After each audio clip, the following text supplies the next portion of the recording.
ما نبي لا لا عطنا القدر يا جابر القدر. ما شاء الله تبارك. طبعا يا شباب هذه طريقة جديدة في الشوي باختراع محمد بن جابر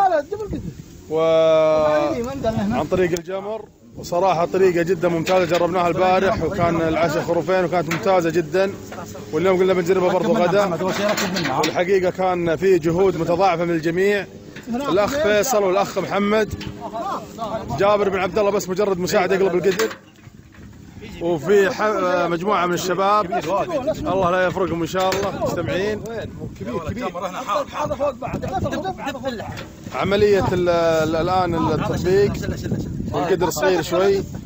خليه يكبس عليه خروف ما يحتاج يا رجال يكبس عليك. الروس خليه يطبخ هنا عندي اوكي. ترى ظهرنا على الجمر يا فيصل. ايوه اركب محمد. لا اركب وين لابسين على المخ.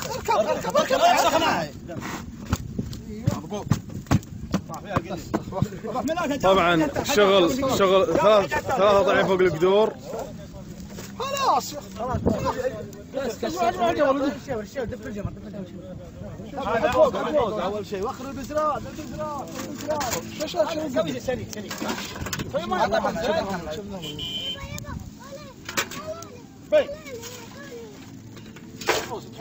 احسب الوقت خلاص اوكي.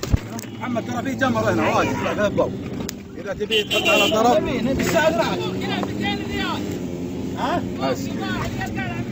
ها 500 بندور دوره في السوق 500 بندور.